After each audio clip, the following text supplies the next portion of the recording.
Midterms.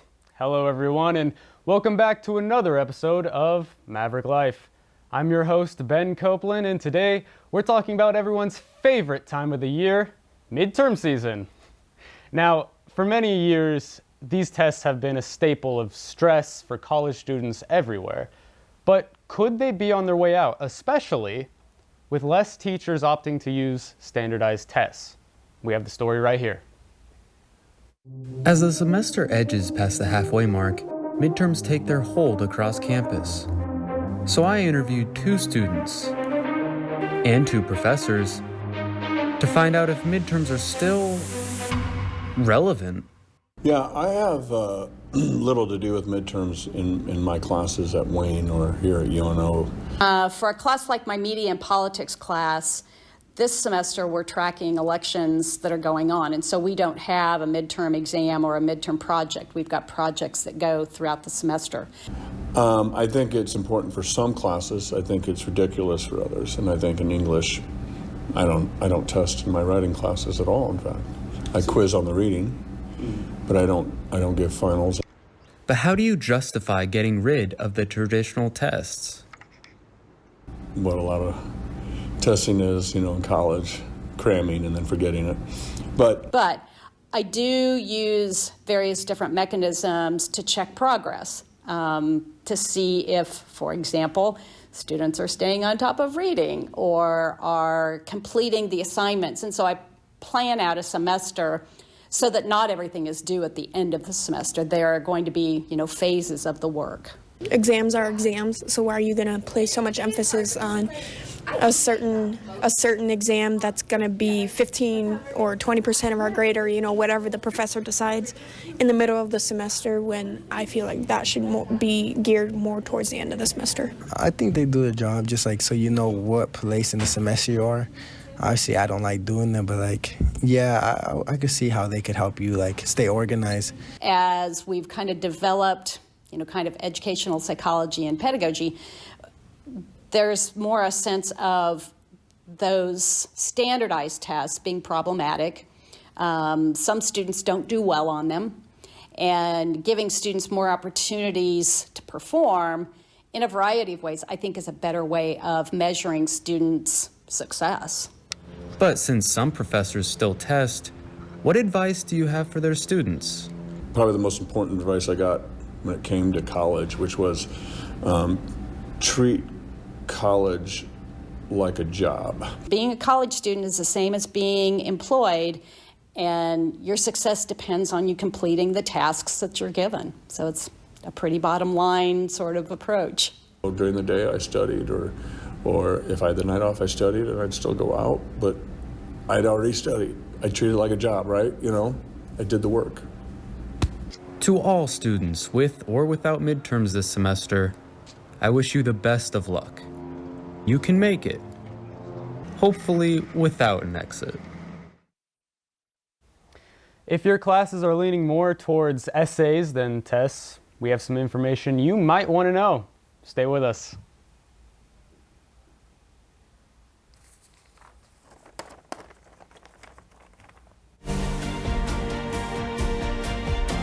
Welcome to the Omaha News.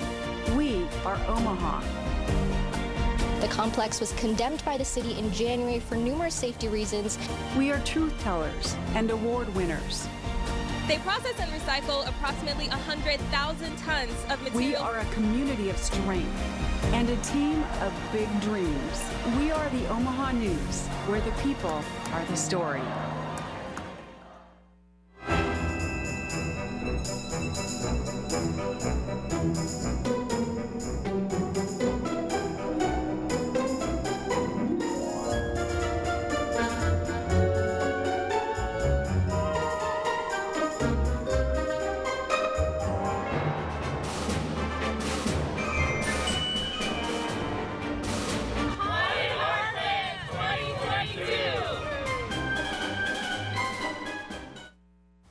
And welcome back to the Maverick Life.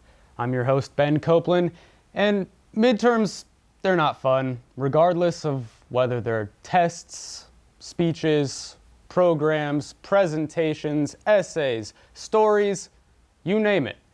In fact, according to a study published from the American College Health Association, about half of all college students are consistently moderately stressed, while nearly a third are enduring high levels of stress. Moreover, mentalhelp.net explored the sources of all this stress, coming to the conclusion that 31% comes from exams and midterms alone, and with overall classes and workload making up just 23%. That's just crazy. Now, if you are taking some classes that are relying more heavily on essays and projects rather than standardized tests, we might have the place for you. The UNO Writing Center is a place where any student with any writing problem can get assistance on whatever they are working on. Personally, I didn't even know it existed until my sophomore year. If I did, I might not have been anxiously checking my grades every day, but enough about me. I had the honor of interviewing Ben Geezer, a student currently working at the center, and I asked him what it's all about. There's definitely, I would say, a spike around midterm time, and especially finals, just with those when the papers due. That's the voice of Ben Geezer, an undergraduate student who works in the UNO Writing Center. If you ever go to the Writing Center, at least our main location in Ash 150, I'm the guy that's behind the desk who will check you in, make sure the schedule looks good. If you have any questions about schedule stuff or just general questions about the Writing Center, I'll answer those questions.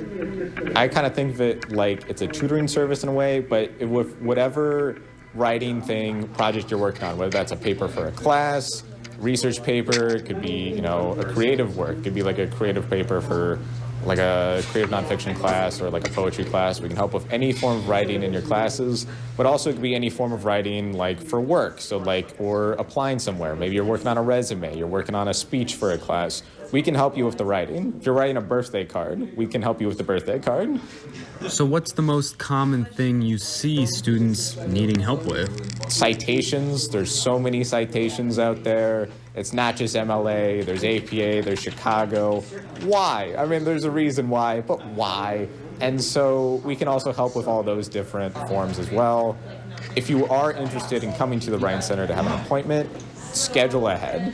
We do walk-ins, but especially midterms and the end of the year, or really it could be the day, we don't know. It could be completely full. A professor may make it a requirement in their class for their students to come in and to meet at the Writing Center. And so we'll have a week of everyone from the same class filling up all our time slots, and they're just in there so they can get that requirement. So if it's something for your IT class, we're not the people for that. We can't help you with coding. But if you need, if you're writing a presentation about the code, yeah, we can look at the PowerPoint. But yeah, so anything with writing, we can help with. Now, I would like to thank Ben Geezer for his time, as well as the entire staff of the Writing Center for giving us a glimpse into what goes on inside. I also want to say, if you're a student struggling to get through a class, UNO has many resources that can help you. Well, that's it for today's show. Thank you to the student staff for helping put this show together, and we'll see you next time on the Maverick Life.